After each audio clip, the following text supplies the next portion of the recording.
Hello, hello. Welcome, everybody. Marlin, I've just seen your message. No worries, buddy. Have a good time this weekend. Of course, you can always catch these live streams back afterwards. But, well, guys. It has been a weekend so far of penalties undertaken. And to top it all off, we have some breaking news. Nick de Vries is replacing Alex Albon for this weekend. He's got appendicitis, and Nick de Vries is getting his opportunity to race in F1. He's had 3 practice sessions with 3 different teams this year already. So it's an opportunity for him to prove, is he better than Latifi? So we will finally get to see Nick de Vries in a race weekend in F1. So that'll be interesting. Marlin, do not apologise. You have nothing to apologise for, buddy. You've been here for every single one so far. It's all good, man.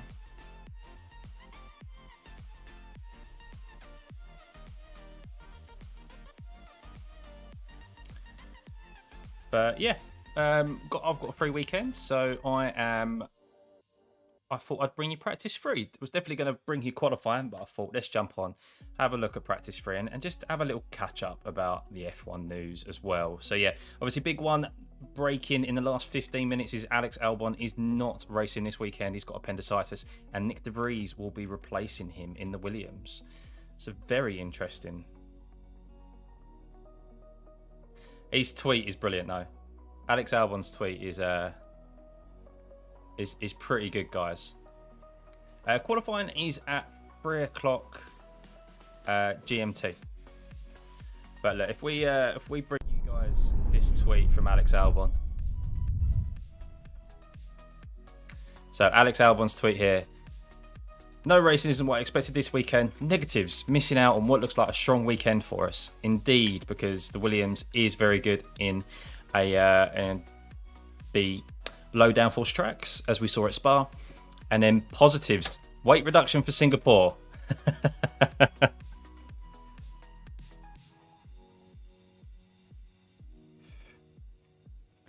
So, yeah, not interesting. Very interesting, guys.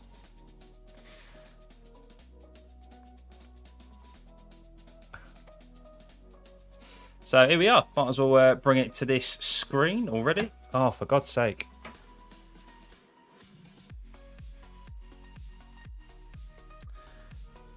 Right. We want alert box on. View account off. So here we are. Practice 3 has just started. Interesting to see what the guys do today. Obviously, it looked a strong weekend already for, of course, Verstappen. Ferrari looked really good as well. Charles seems really positive. I mean, he should feel positive because everyone's taking penalties. As long as he finishes really in the top 3, he's going to end up starting on pole tomorrow. That is UK time, Marlon. Yeah, UK time, 3 o'clock. What am I doing here? I wanted to change chat box settings. There we go. So that we can actually see what you guys are saying. But yeah, Nick de Vries. So he has... Yeah, it's alright. Oh, for God's sake. 2 seconds, guys. 2 seconds.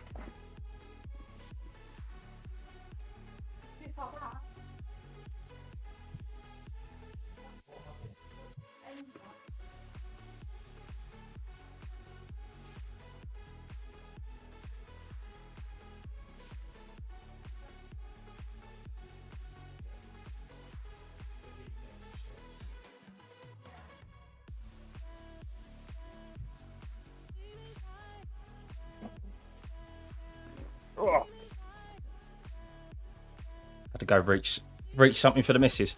Yeah, so Nick de Vries, he has done 3 practice sessions for 3 individual teams so far, which is, I think, unheard of, isn't it?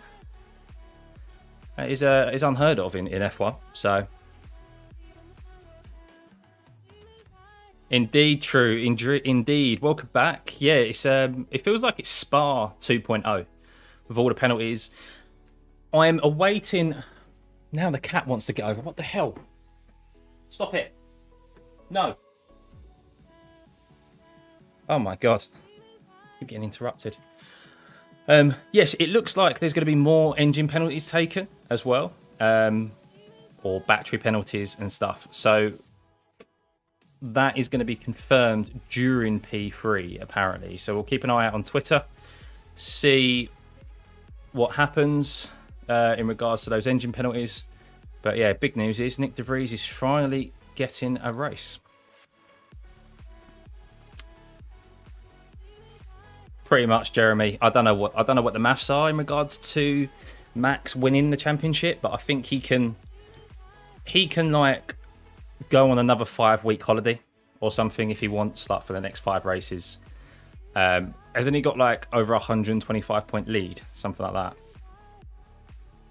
Or he's got over 100-point lead now, and you get 25 points per race.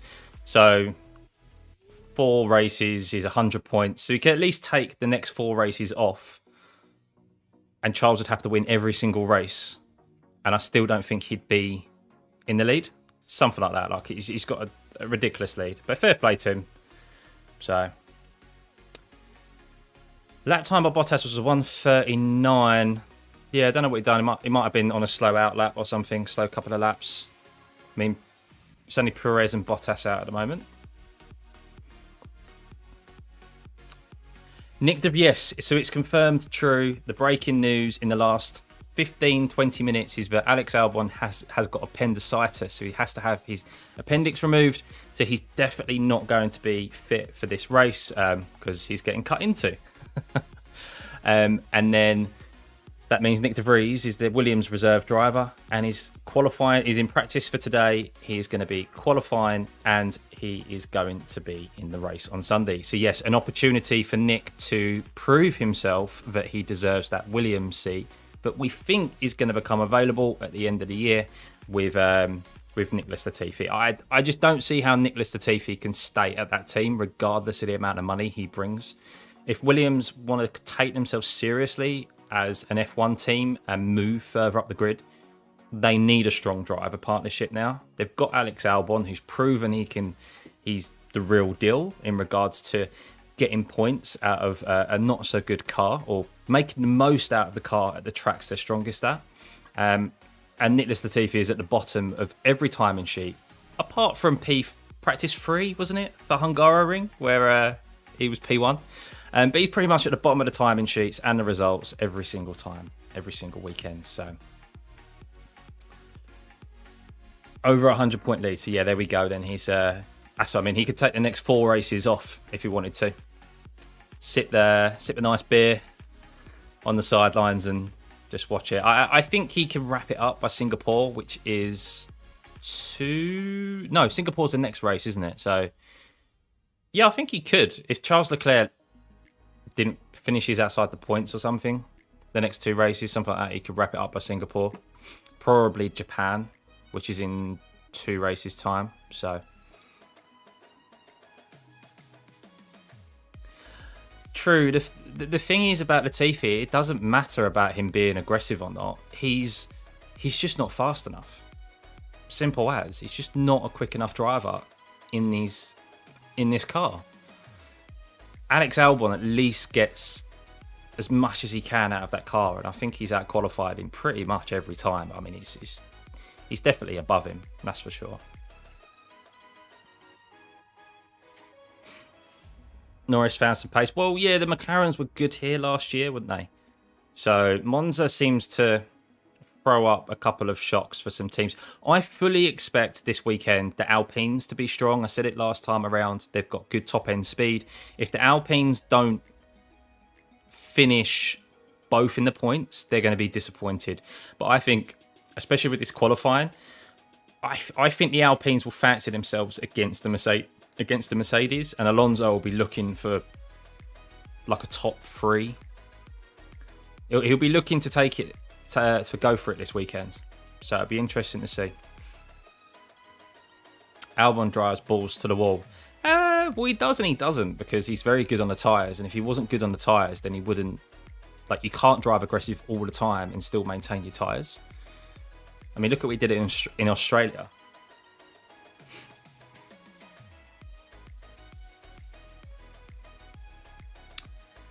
But who have we got on track at the moment? So we only got 3 cars on track at the moment. 52 minutes left of the session.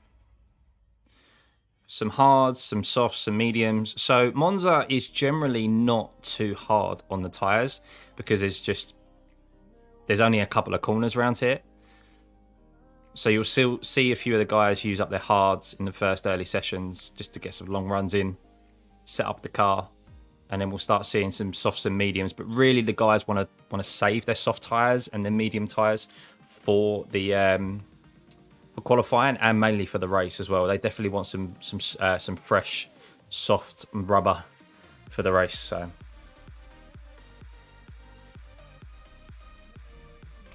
he's going to be P8, P6. Russell, well, they was looking quite good in the timings yesterday. Hamilton's got a new power unit. I do expect them to not fight for the podium, at least this week, because their car is generally draggier and struggles at the high power circuits. Maybe that's why they've just decided to let Hamilton take a new power unit, start from the back. Yeah, it'd be interesting to see if he can make his way through the pack. Carlos Sainz will definitely be one to watch at the weekend, because he'll be starting from the back, and the Ferrari looks like he's got some pace around here. Albon is out. Yes, Brandon, that's the breaking news. Nick De Vries is replacing Albon for this weekend. So, yeah, he's pressure for De Vries. He needs to take his opportunity, see what he can get out of a Williams that should look good here this weekend. So, ultimately, his main objective is to beat Latifi this weekend. If he beats Latifi, that's nail in the coffin for him, if you ask me. The ideal strategy for this weekend, generally, is a one-stop Monza. So it'll be a medium to soft or a soft to medium. It depends how much of a launch you want to get off of the line. Wouldn't surprise me if you see the guys at the front start on the softs, because they want that fresh rubber to get a good start down into the first chicane. But I don't think the hards are going to come into play this weekend. I mean, air temperature at the moment is 26 degrees, so doesn't seem like it's going to be too hot this weekend. So I don't think the hards will come into play. I could be wrong. I haven't seen Pirelli's ideal strategy for this weekend. So no, there shouldn't be any big crashes this session. Qualifying, possibly, because they're putting a lot of load onto the tyres. Did anyone see the Formula 2 crash yesterday? Oh, Jesus, hang on. I've got the F1 logo. Oh, I don't want to get done for copyright. Hang on a sec, guys.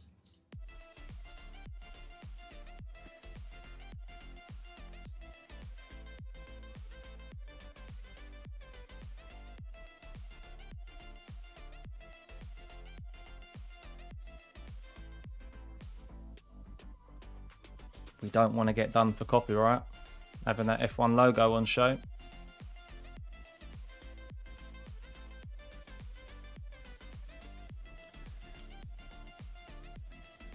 Move that up. There we go. Bosh.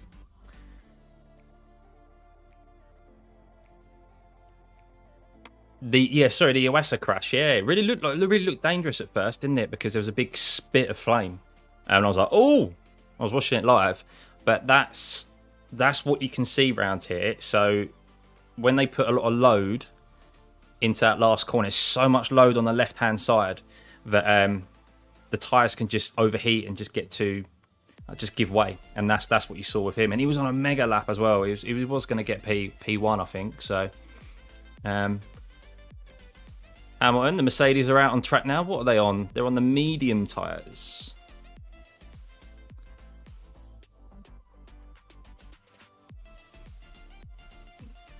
So Verstappen's on. Russell, but Verstappen is now only taking 5. He was always, but he's taken a 5 grid penalty. So if he qualifies in pole, it means he'll start 6th. and so on. So, what website is this? It is F1 Live. So it is their subscription service, but it's only like a couple of quid per, or a couple of English pounds per race. I think it's like £20 for the year. It's pretty good, to be fair, for F1. I was expecting it to be something like £50 for the year, considering how much normally F1 stuff costs. But I've got this on screen here for you guys. So we've got the data, we've got what tyres they're on, track map, and then I've got a live stream of Sky F1 on my phone. My PC player is still not working properly. So, yeah, we'll try and bring you any and every bit of information we can. I'm also keeping an eye on Twitter as well at the moment, just to try and see if there's any news in regards to potential penalties that are being taken. I did see that we will find out if that's the case during FP3. So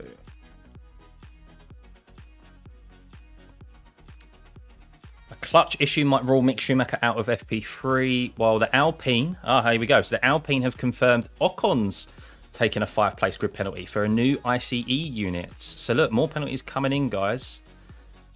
So far, let me have a look. I'm trying to find out where those... Right, so far we have Perez taking a 10-place grid penalty. Sainz is taking a 15-place grid penalty. Bottas is taking 15. And Hamilton and Tsunoda are back of the grid. Tsunoda's penalty, guys. Oof. So did you see this? So Tsunoda has reached 5 reprimands for the season. 5 reprimands. It seems like I'm bashing on Tsunoda every single stream.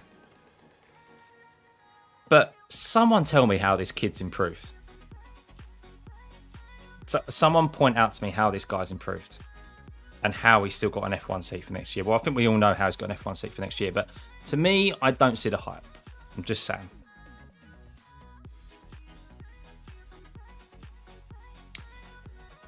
So qualifying starts 3 o'clock GMT, British time.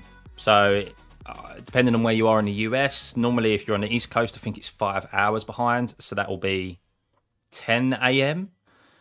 And if you're on the West Coast, that's 8 hours. So that'll be like 7 in the morning, I think.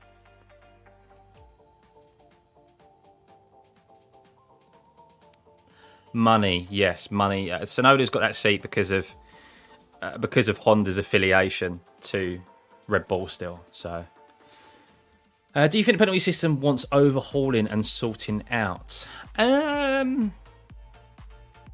No, I think the penalty system seems to be okay. I don't think that's an issue. It's more of the super license system, isn't it?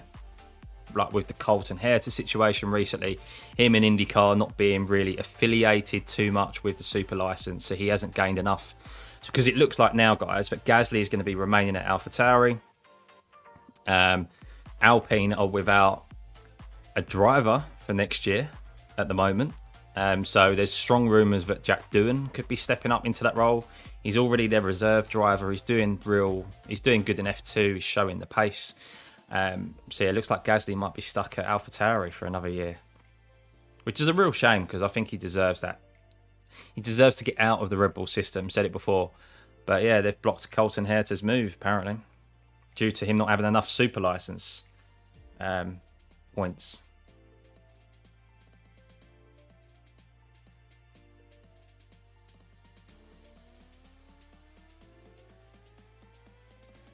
Yeah, Doohan looks good. He's been very quick. He's always been at the top of the timing charts in qualifying. He's very quick over a 1 lap, but he's still quite brash when it comes to the races. He's only 19, I think he is. He's still quite young. He's got himself caught up in a few unnecessary incidents where he just hasn't read the situation correctly. But that's just comes with experience. So, but he's definitely got the pace, and maybe Alpine will take a chance at him. I don't think they've been stung by Piastri. They don't want to sit on their laurels and try and make their young drivers wait around any longer than they need to now. Hope you like to think they've learned from their mistakes there. No worries, morning. Thanks for dropping by, buddy. As always, you can check these streams out afterwards. It's the beauty of YouTube. Jumping back and checking everything out. But we've got a lot of cars on track now, guys. 14 to be exact. Verstappen and Perez are in the pits just as we speak.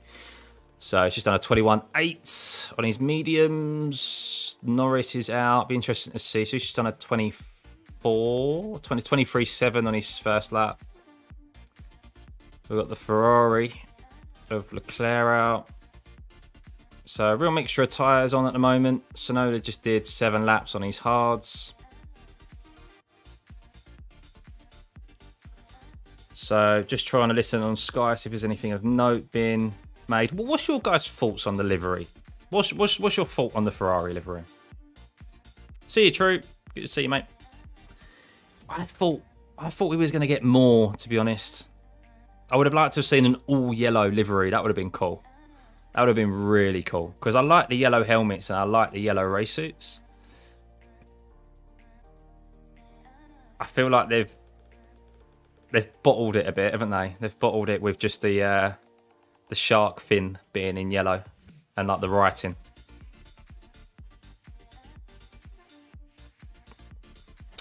No, Michael. No, I don't. I think it's very much if you're quick enough, age doesn't matter. And as long as your body can withstand it, that's fine. I think what we've seen with Alonso being the age that he is, and also Hamilton as well, being 37 now, what we've seen, and it's the same with other sports, we're seeing, whereas before it used to be we'd see people in their 30s start to retire, sports science and like physiotherapy and all this, like our knowledge has increased so much now that we know how to look after our bodies for longer, especially when it comes to sportsmen. So look at the best example is like Cristiano Ronaldo. Look in football for international viewers. I'm sure everyone kind of knows who Cristiano Ronaldo is, but he is as fit. He's 37 years old now as well. He should be retired by now, or in years gone by. You see footballers retire at 35, 34 because their bodies just can't do it anymore. They've lost a lot of pace, they've lost their fitness just due to age. He is as fit and as strong as some 27-year-olds, 28-year-olds where like they're at their peak.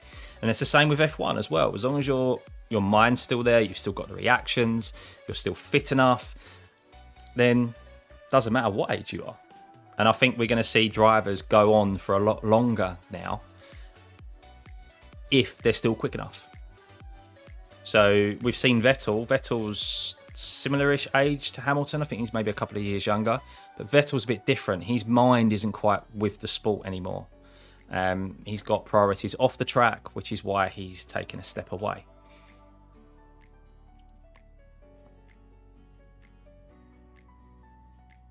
All yellow would have been awesome.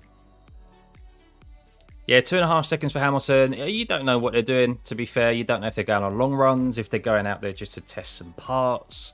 This is the thing about practice. It's quite difficult to understand what it is that they're doing. You don't know the fuel load that they're running as well. We'll probably see Hamilton and Russell come in and pit very soon out of these mediums and probably switch onto some softs and do some qualifying runs or some faster runs.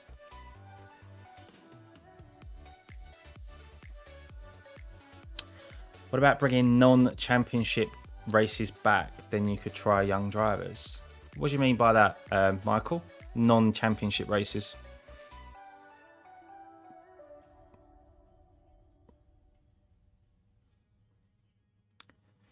I think what we need ultimately is we need more positions on the grid.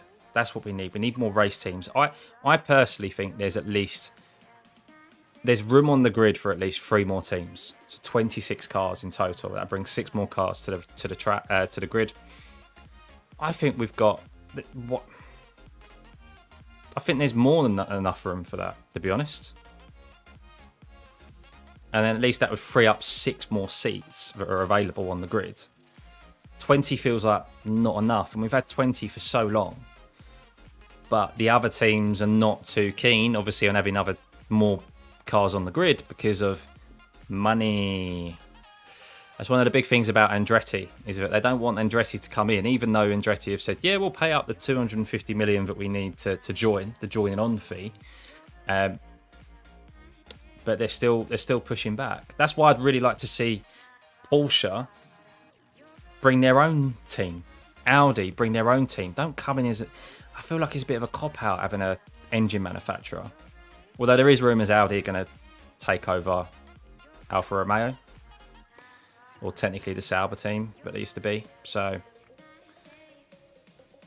yeah.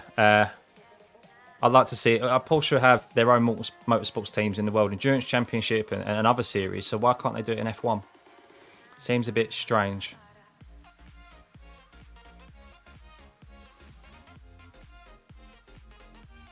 Oh, okay, I'll get you, Michael.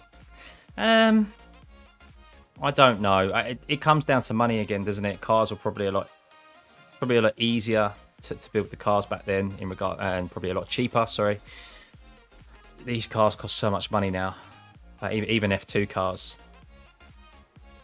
I think to be in F2, you need to be able to secure £7 million worth of sponsorship. Or £7 million worth, because that's obviously the cars. Like every time they crash a car, their sponsorships have to pay for that. That's what it does. So you'll see some drivers. It was a really good insight actually. If you follow the Missed Apex podcast, Bradley Philpott, he's a professional racing driver, and he was saying you'll see guys who are driving, and it's the same with the Formula drivers, the junior Formula drivers, where they don't have the big sponsorship, so they have to be a little bit less aggressive in some of the wheel-to-wheel battles that they go into. Because if they crash, they're going to lose sponsorships, or the sponsorships don't have enough money to replace the parts, and they could potentially lose their seats. So money plays such a big role, even more than I think we kind of think it does in racing. Too much so, really, which is a shame, but that's what makes the world go round, isn't it?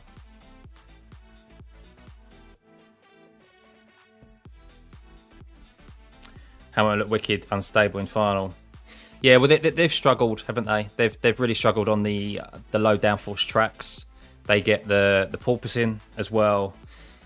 They've got kind of too much drag, yet not enough grip. You'd think if you got more drag, you'd have more downforce or more grip, but it's not the case. So yeah, we'll see with the Mercs. That's what I mean. I don't expect them to perform really well this weekend.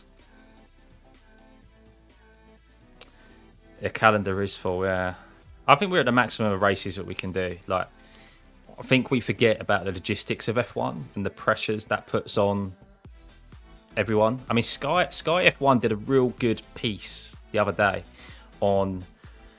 They followed the logistics of the end of the Belgium Grand Prix, Spa, and then going over to Zandvoort, and just seeing it all dismantled and then transferred over into Zandvoort. It was a real eye opener, because that's something that we don't see and don't take into consideration.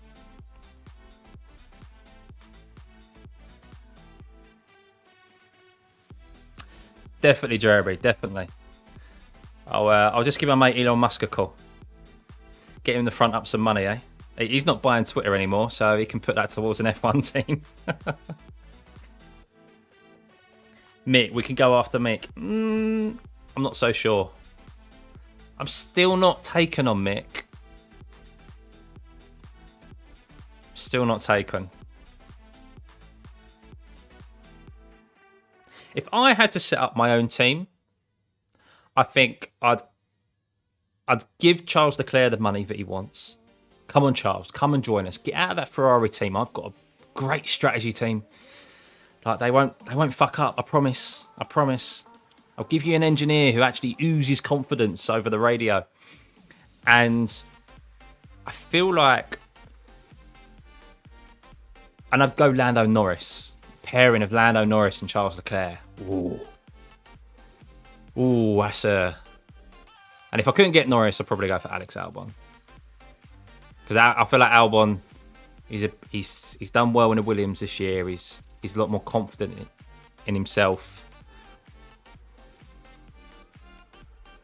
Alex Albon would get you all the points that you need. Probably pick up maybe a few wins here and there, but Leclerc's like, yeah, your number one driver.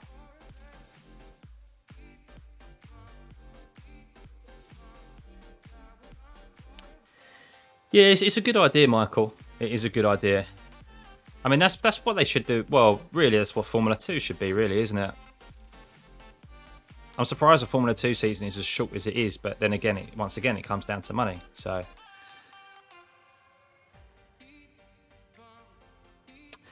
I like F1 Manager, Michael. I really do. I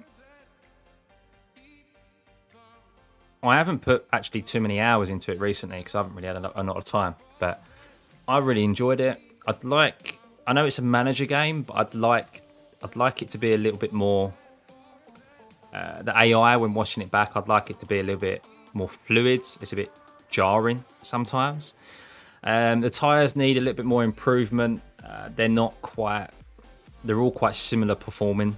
To be fair, that needs to be improved. But I really like it. And I think it's like Football Manager. It'll be a recurring thing year on year, maybe every 2 years. I don't think it needs anything more than what it's got because it's not a game, but it's not a live service that's going to be updated every year. Maybe they will, but I assume it's going to be a bit more like the Codemasters games or Championship Manager, Football Manager games where it's released every year. So.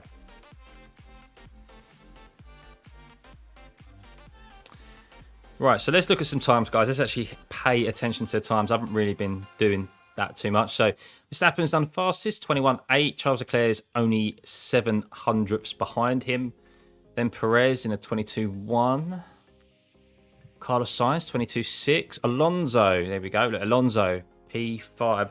Shall we have a look at the speed traps, guys? I want to have a look at the speed traps. So if we go to the leaderboard... Is that where we can... Oh, hang on. Yellow flag. Let's go back. Why is there a yellow flag? Oh, it's gone.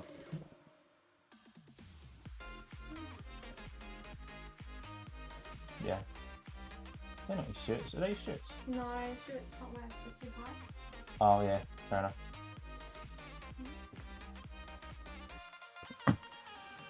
I don't know why there was a yellow flag there. Let's see if they bring it up on Sky.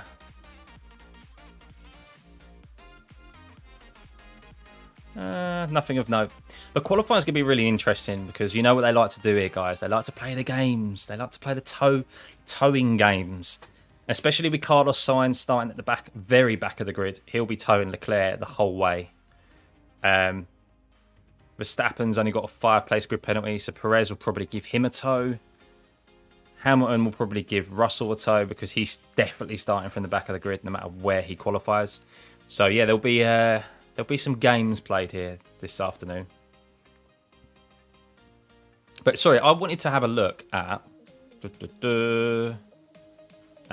no, let's go to leaderboard. I'm pretty sure, I know we can somewhere. Here we go, right. Speed. So... Sainz, 316 kilometers an hour. Whoa, 318 kilometers an hour from Gasly. Wow. So speed trap 1 is down the main straight. 330 from Sainz. Mate, that Ferrari's got some top end speed. I did not expect that. I mean, it is based on the last lap. It's not based on their best lap, but wow. 330. Ooh. De Vries has just done 321.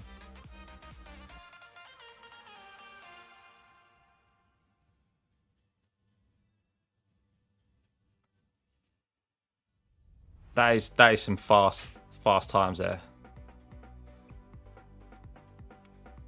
But look at Charles. So Charles only had 288 kilometers an hour, right? And yet he set the fastest first sector. Strange, man. Strange. But hey, Anish, how's it going, buddy? Welcome, everyone. Yeah, if you guys can hit that like button, be much appreciated. Helps push the streams, and of course we will be going live for qualifying in a few hours time. We've got just under half an hour left of P3. If anyone who is just joining, the big news is that Nick de Vries is replacing Alex Albon for this weekend's race because he's got appendicitis. So Nick de Vries is down here at the moment. We can follow him, actually. He's on the medium tyre. This is his real opportunity this week because he's been touted for an F1 seat for a few years. He's had a few practice sessions over the years, and he's now got an opportunity, and he needs to just beat Latifi. That's his main objective. Because I think there's a seat available at the end of the year. They haven't announced it yet, but I don't think Latifi's there. I mean, if they do, I think Williams are going to lose a lot of credibility. I know, like as we said, money rules the sport, but there's a big, like, if you want to take yourself seriously as an F1 team, you need to remove Latifi. I'm sorry, guys. I'm sorry. We need to get rid of Latifi.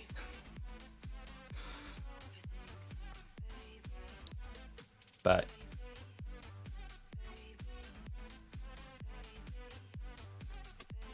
so I wonder if we're going to see guys come out now on the softs and do some quali runs. Ooh, big lockup from Valtteri Bottas.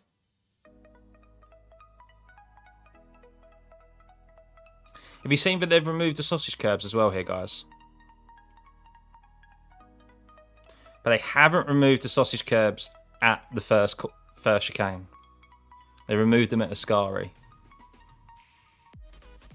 Feel the same way about Stroll. Well, yeah. We got Daddy Stroll though, haven't we? He's not going anywhere anytime soon. Unless Lawrence Stroll decides to get out of F1 entirely. That's the time we'll see Stroll leave. So I fully expect Stroll to be racing here into his 50s. Unfortunately, guys. How do you think McLaren will do? I'm hoping they'll do good. I'm hoping they'll do okay. Obviously, last year was a topsy-turvy race. It was last year Ricciardo won, wasn't it? But Williams will want their own driver, not Nick. Yeah, possibly. Logan Sargent's been highly rumoured, isn't he? Unless they decide to go for the big bucks and get Daniel Ricciardo. I think he's a bit out of their price range. I think he'll still want too much money. But then again, Danny can't be fussy because Danny hasn't got a race seat. So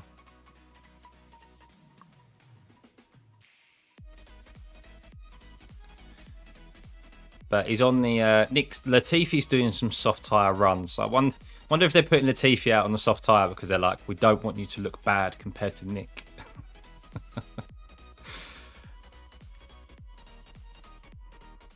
So Tsunoda hasn't done any runs. He's back out on some hard tyres. So he hasn't done any runs on the medium or soft tyre yet.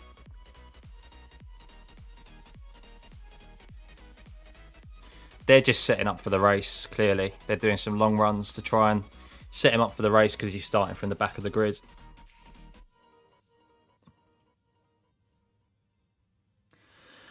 Well, definitely, Jeremy.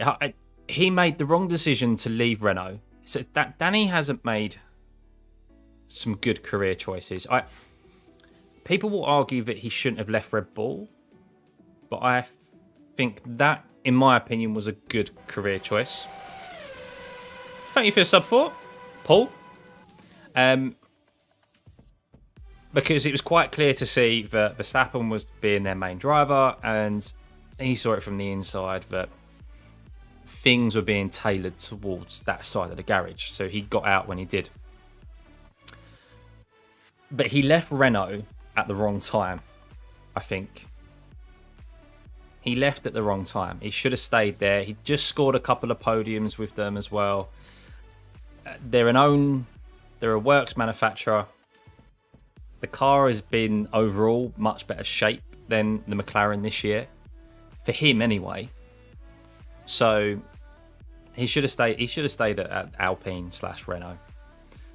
And now he's had such a terrible time at McLaren for the last 2 years, but his stock has massively dropped. But no other team wants to consider him, and especially the money that it's going to cost them to get him as well. It's like, well, are we going to pay millions of pounds to Danny Rick for someone who hasn't been able to perform in the last 2 years and has massively lost his confidence?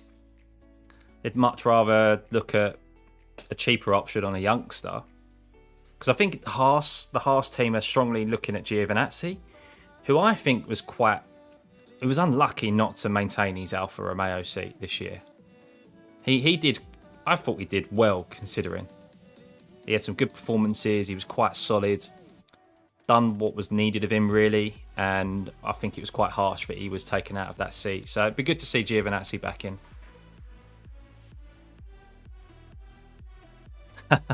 I know, Paul. Imagine that. I don't think it's ever happened before where you've practiced for another team and then you've been brought in to drive the full weekend for your reserve team. I mean, it's just crazy.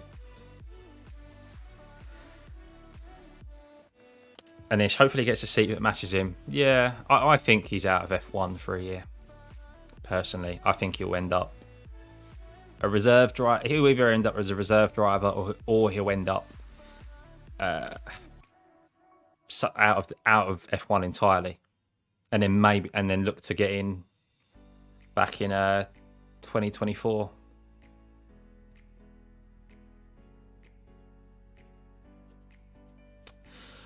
Well, this is it, isn't it?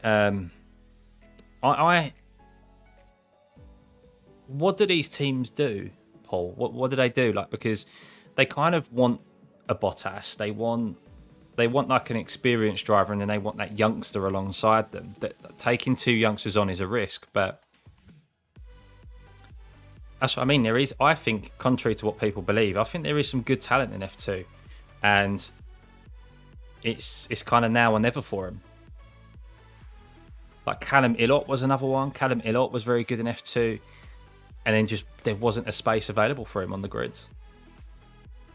And it's a shame because sponsorship, doesn't it? Sponsorship money comes into play. It's who can bring the big bucks. Like, in all fairness, like, okay, Zhou has performed well this year, and he's done well to kind of get at least another year out of that seat. But let's be honest, there was probably other drivers who are more worthy of that seat than Zhou. He had some good performances in F2, but he's there because of the money that he brings from the Chinese market. There's no denying that. So, yeah, it doesn't fully go on talent, and this is the problem that F1 has. It's not like football, it's not like football where you've got a promotion system based on results. We don't have that in Formula One. Maybe there should be. Maybe there should be a team on the grid that is there for that reason. We have one team on the grid that is on a promotion and demotion based basis. So if they reach certain targets, then they're able to maintain their seat, and then the other driver loses their seat. And the other, like, I don't know. I feel like it needs it, but F1 will never be like that, I don't think.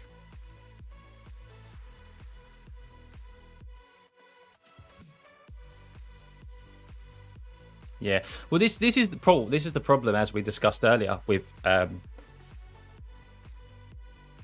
longevity of drivers now. Alonso, Hamilton, getting into Alonso's 41.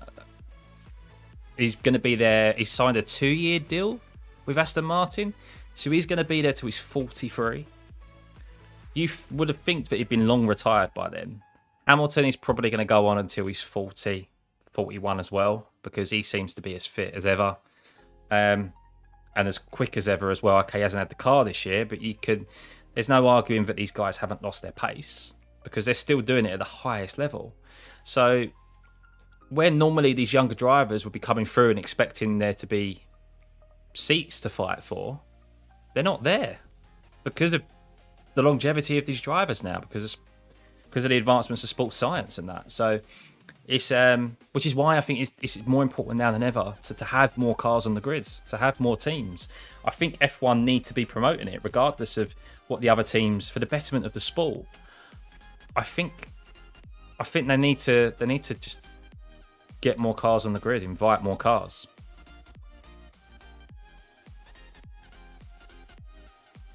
When Audi buys Sauber, they want a German driver. Well, yeah, exactly. I mean, when we saw Drive to Survive, the main reason Haas have got Mick Schumacher is not because of his ability. It's because of the money that the German sponsors were bringing. The German sponsors sat down and went, we want a German driver. Mick Schumacher. 1 is the name, and 2 is German. So it wasn't what Haas wanted. Mazepin. We all know why he was there, purely because of the sponsorship and the money. They didn't want him. It was a needs must. So this sport is still ruled by money, which is unfortunate. I don't know how you fix it. They've introduced a cost cap, but I don't know if that'll ever play a real effect or not. Mick ideal for Audi Sauber. Yeah.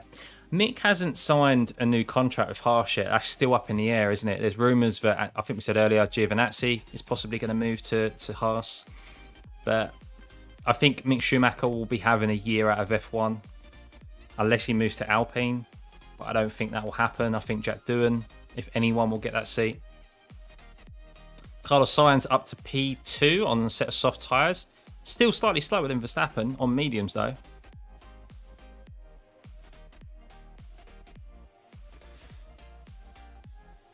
So some of these guys doing maybe some quali runs now. Latifi bangs it out into P8. Be interested to see De Vries comes out on a set of softs. See what he can do on a quicker run. Replace Bottas with Theo and get a German Le Mans driver when Audi joins in 2026. Yeah, I think Bottas has kind of had his time, really. Theo would be a good opportunity. I feel like Bottas is a placeholder for a younger driver. That's the way I would be seeing it as. Use his experience to help develop the car, and then move him on for a younger driver when they're ready, like Theo Pourchaire. Easy win for Verstappen. I'm hoping we'll at least see a fight for the win this weekend. But I do still suspect a Verstappen win. He's only taken a 5-place grid penalty, so if he qualifies pole, he's starting 6th. Let's say Leclerc starts on pole. I just think that Red Bull has just got so much straight line speed, no matter how positive Leclerc feels. But qualifying will be a good indication of how quick they are. If we get another Spa where Verstappen's half a second ahead, four tenths ahead of the Ferrari, then I fully expect what we saw at Spa. But if it's a lot closer and there's only like a tenth in it, then it will be a lot more difficult. Because they're at Monza as well, guys. Leclerc is going to fight as hard as he can because he's in front of the Tifosi and he knows how much it means to him. So you're not going to let Verstappen pass easy. You're going to squeeze him as much as you can and try and make it as difficult for him. But it is Monza, and ultimately DRS open down that main straight. Sometimes it's there's nothing you can do. Gio isn't a great driver. Why replace Mick with him? I think Giovinazzi is a better driver than people are giving him credit for. He went very under the radar when he was at Alpha last time around. And I don't think he deserved to lose his seat whatsoever. He had some real good results. There was a lot of issues reliability-wise that they had. I think I think he deserved to stay on, and it would be good to see him back in F1. I don't think he sometimes, like, because they don't get the headlines and you don't see him on TV a lot, we don't realise how good they're doing. That's what I've really appreciated with this track map and this data, is that you actually see the full picture. There's only so much that you get on TV. So seeing all this, seeing the tyre data, seeing where they actually finish, tracking like the fights that they've had and how they've managed tyres and so forth, you really see how well guys are performing. So, do I prefer Monza or Imola? Oh, so I'm going to give it from two perspectives: from sim racing and enjoyment of racing. Imola, 100%, I love it over Monza. For entertainment value on watching in real life, Monza, because there's more overtaking opportunities. Although it's mainly like just DRS, Imola is a lot tighter and you just don't see as many overtakes around there. It's still cool to see F1 cars go around that track because it's so historic, but Monza over Imola in regards to entertainment value.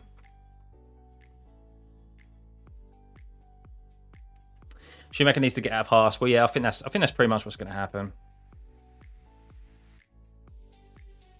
Michael, yes, so many drivers. We've lost so many talented drivers because of money.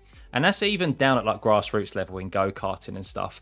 I bet there's so many drivers who would have developed into brilliant drivers, like in all different formulas and like whether it be like endurance drivers, things like that as well. But money rules this sport more than any other sport.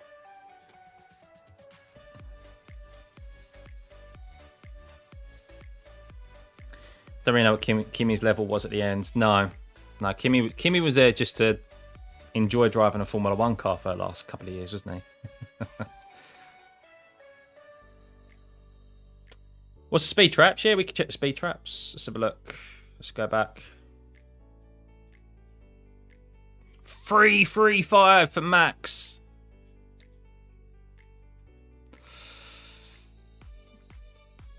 $331 for Leclerc. There's only 4 kph in it.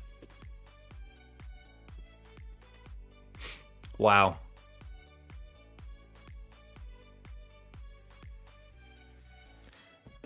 Look at the Alpha. The Alpha Tauri's done a 329 and Ricciardo's done a 327.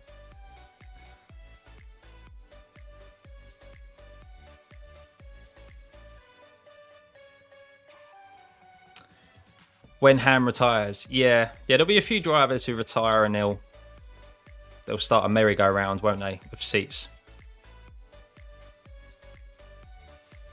Porsche will be on the grid somewhere. I just hope Porsche come in as their own team rather than as a partnership. I just feel like it's a bit of a cop-out. As I said it a number of times already, we need more teams and cars on the grid. So they run their endurance teams. That they have those, so I don't know why. I know F1's a lot more expensive, but why not come in as their own F1 team? Apparently, that's the reason why the Red Bull partnership fell through, is because they wanted more control. They were coming in as a 50-50 partner, and they wanted more say on the running of the team. Well, if that's the case, why don't you start your own team? Yes, it's more expensive. I get that. They wanted obviously the cheaper option of buying into a team and having that control, but that's wanting to have your cake and eat it too. So I understand why Red Bull pushed back on that, and I went, nah, you can go do one.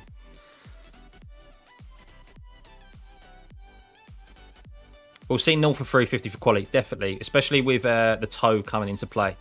We're going to see some games this afternoon, guys, as always.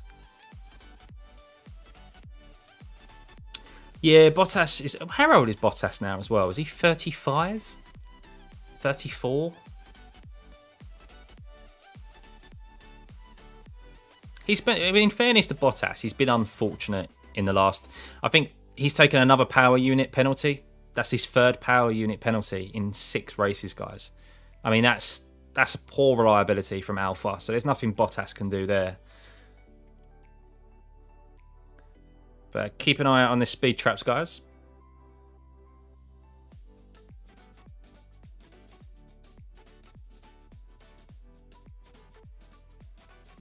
Yeah, well, I'm hoping the Ferraris will at least out-qualify Max, because if that's the case, then Max goes down even further. And then this isn't me having like going against Max. It's just purely because I just want to see more of a fight and a challenge on Sunday than Max starting as far up the grid as he can and him powering through as easy as I expect him to. So he's 33. Is that all he is? I thought he was a bit older than that. Apologies, Valtteri.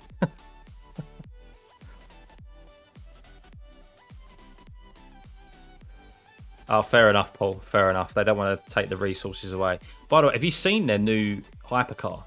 Oh, that is a thing of beauty, Porsche's new hypercar. If you haven't already seen it, guys, go and give it a quick Google. It is a thing of beauty. But let's jump back here.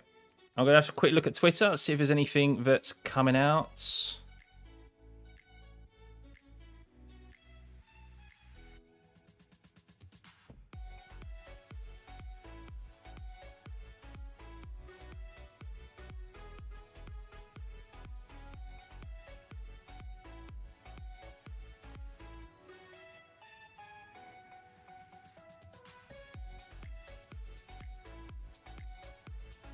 Just looking to see if there's any updates.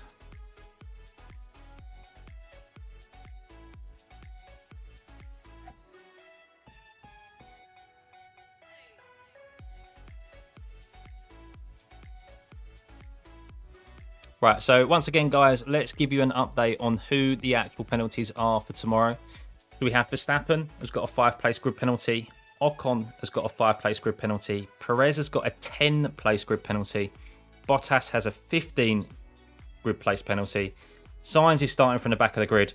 Hamilton's starting from the back of the grid. And Tsunoda's starting from the back of the grid because he's had 5 reprimands now. So that's 7 cars. I think we're on par now. We're on par with Spa with how many cars took penalties. So if someone takes a penalty between now and tomorrow, then it's definitely Spa 2.0.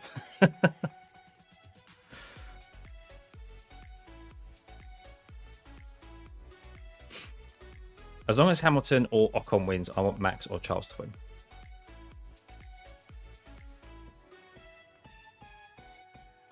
Everyone's on softs now. Unless Magnussen has come out. No, yeah, Magnussen's on softs. Everyone's doing kind of quali runs. We've got just under 5 minutes now until the session ends. Max still at the top with a 21.2. He just did a 21.4 last time around. Leclerc's in the pits, 21.5. Max looking ominous there. Alonso's only done a 22.3. So this is the thing, traffic. Are we going to see a shock? I reckon we'll see a shock in Q1 in a few hours' time. I think Max has got a 5-place grid penalty regardless. So if that was the case, he would still get a 5-place grid penalty, moving him down. So everyone else would move up. He would still start 6th place. So the furthest up the grid Max can start for tomorrow is 6th place.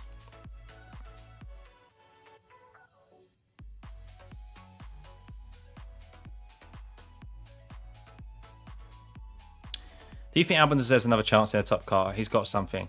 Yeah, I think so. Eventually. I think it's been proven that second seat alongside Verstappen is a bit of a poison chalice.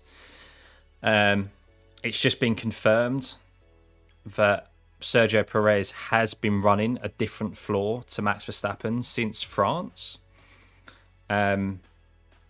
So pretty much confirms that their cars are different, which I've said before is totally understandable, because when you get upgrades come through, you're going to put them on your number one driver, your most experienced driver, the person who you're pushing for the championship, and that's been Verstappen. So the car development wise, I think, is also tailored to Max. We saw Perez at the start of the season do really well in comparison to Max, and that was because the car suited Perez's driving style. But as development has gone on and they've understood the car, they've tailored it a little bit more to Max's driving style, and that means Perez has been unfortunately affected by it. And we saw it with Gasly, and then we saw it with Albon, and I think also there's very high internal pressures as well from the team, from Christian Horner and Helmut Marko, plus the media, because they're a top team. And it showed that it affected Gasly, it affected Albon. And they're not bad drivers by any means, because they've gone to other teams and they've proven that they can actually do it. So, yeah, this is what people forget, is that it's not just about what goes on track. There's a load of things that happen behind the scenes that play on your mind when you go on the track. It's exactly the same in all sport. It's like when all of a sudden we see our favourite football player or tennis player, whoever it may be, performing poorly. Well, we're like, why are they performing poorly? Oh, they're shit. Well, no, there's more to it than that. There's stuff that's playing on their minds. There's stuff behind the scenes that we're just not seeing. And that's the case with every number 2 Red Bull driver, I think. Albon is still in the Red Bull driver system, yes, but I don't think... I don't know. I just think once you've been chucked out of that Red Bull system, out of that number 2 seat, why would you want to go back there? You know what it's like. Like, use your opportunity in another car to show your credentials. You're still young, and then move to another team at some point if it becomes available. If Herta joins AlphaTauri, he will replace Perez probably in 2024, possibly. But Perez is doing a good job for Red Bull. I think. Where is Perez going to go outside of that Red Bull seat? He's not going to get a seat anywhere else. He's in his 30s now as well. I think he's the same age as me, or a couple of years older. I'm 30, by the way, guys. I know I don't look it. I do need a shave, but I know I don't look it. But he's not going to get an opportunity elsewhere to win races, to finish on the podium, to potentially finish or compete for a world championship. I mean, he's second place at the moment, isn't he, in the world championship? So he's never going to get that. I mean, I know, of course, it would take like a miracle for him to beat Max. Probably a lot of reliability issues for Max, for Red Bull to then favour Perez. But he'll stay there for as long as he can until Red Bull decide to move him on.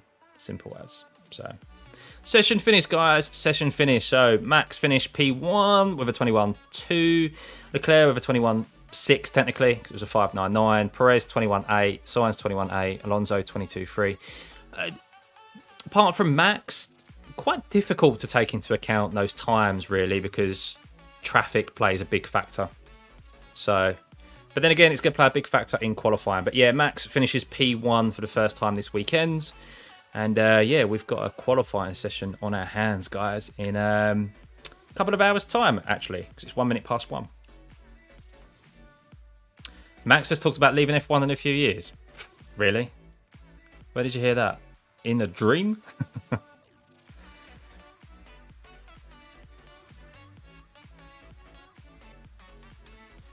But yeah, be interesting to see what qualifying's like. As you said, prepare for the games, guys. Prepare for the games.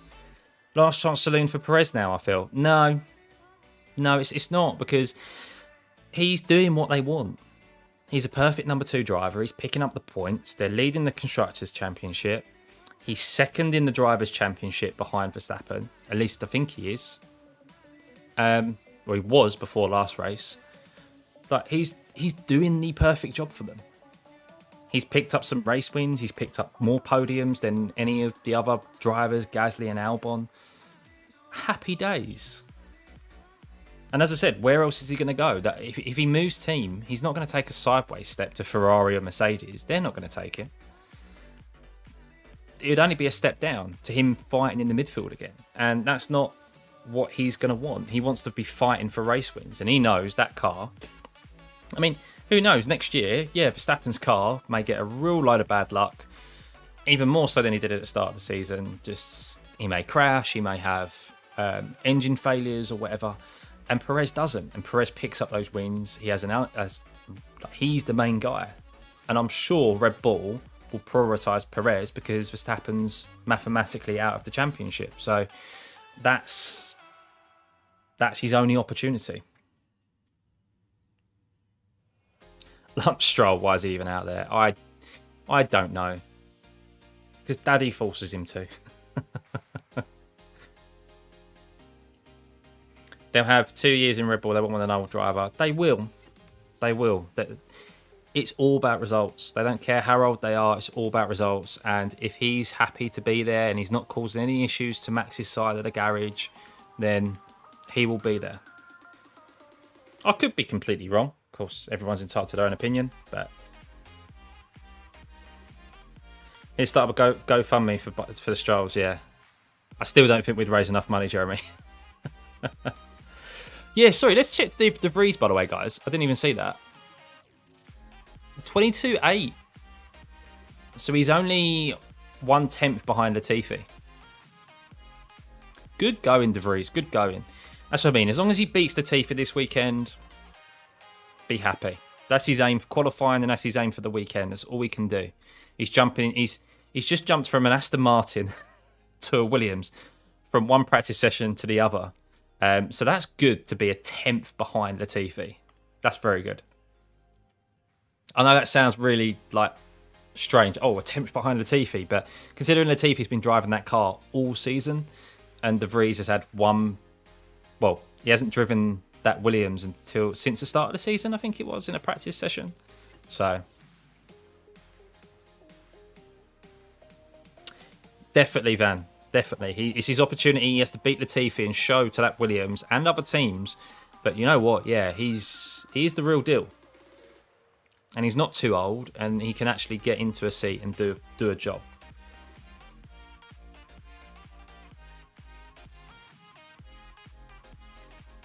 Latifi is crap, Paul, but it's like jumping from one car to another that probably performs completely differently. To be 1/10 off of someone who knows that car inside and out is a good achievement. It is a good achievement. So, hey Ram, how's it going, buddy? Good to see you, mate. Adrian knew he got it right this year with his ground effect knowledge. Definitely. I don't think there's his knowledge. The fact of it, that car does not have any porpoising whatsoever is just a credit to how influential he is in that team and how knowledgeable he is. And it shows, because Mercedes have got it completely wrong. And it wouldn't surprise me, Nui, as soon as he saw that no side pods come out at that practice session at the start of the year from Mercedes, he probably went, they don't know what they're doing.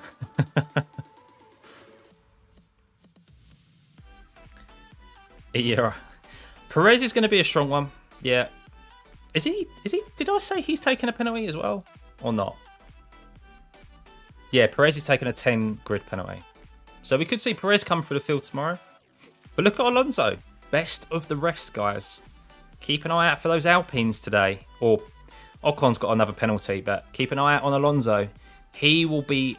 It wouldn't surprise me if we see Alonso being the best of the rest and starting on the front row. You watch. Not bad for 41, is it?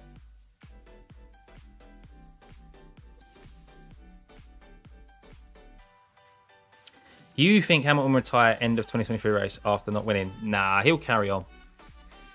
He'll carry on. He'll want that 8th world title. I think, if let's say as an example, he has a better car next year and he wins an 8th world title, hypothetically speaking, then you'd see him retire. Because he'll go out. I think Hamilton's someone who will want to go out at the top. I generally think if he won that world title last year, he would have retired.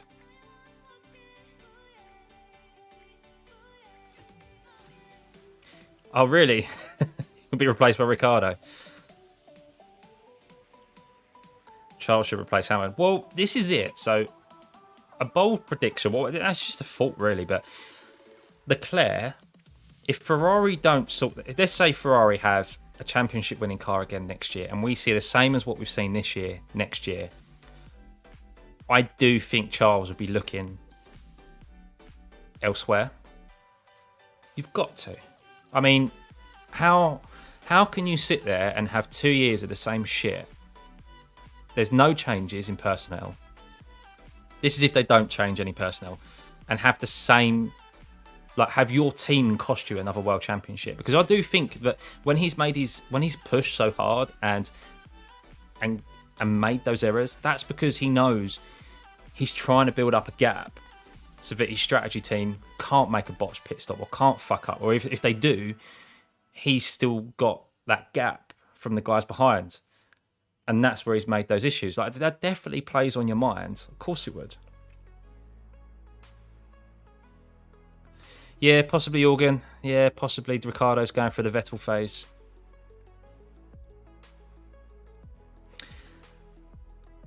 Yeah, well, they'll be putting all their development. Mercedes already have put all their development into next year. I wouldn't be. I think so. I assume so.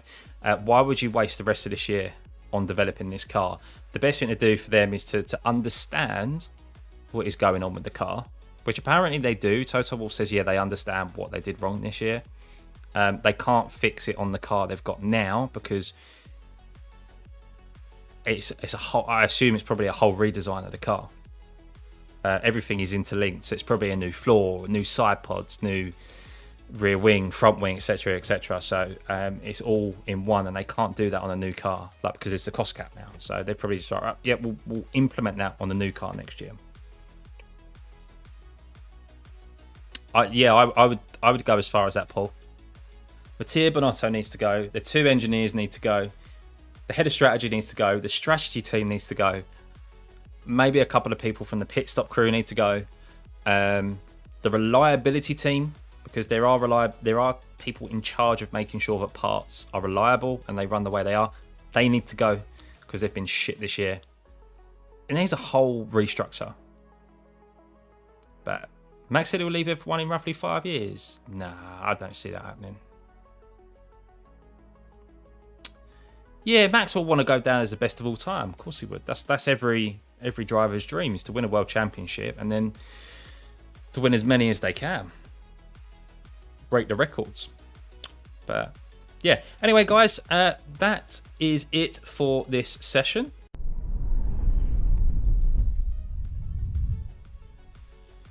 Practice 3 over and done with. Let's just change the chat so that you guys can actually see what you're saying. And yeah, so Max Verstappen P1, Leclerc P2, Perez P3, Sainz P4, and Alonso best of the rest. But yeah, there we go, guys. I will be back in about an hour and a half. We'll probably be on at 2:45. Qualifying starts at 3 o'clock. And yeah, I'm going to go set the stream up now so you guys can like it and be waiting for us then. Should be a good qualifying session. As I said, prepare for the games, guys. Prepare for the games. But yeah, hey ST, yeah, we'll be on in about an hour and a half time. 3 o'clock GMT, and we'll be there for qualifying. It looks like Alonso versus Norris versus Russell is the main focus qualifying later. Well, no, we've got Leclerc as well, but Alonso I think will be best of the rest. So it's more about the best of the rest than anything. So, but yeah, guys, catch you all in qualifying. I'm gonna go have some lunch, stock up, and yeah, I'll see you guys then. Bye.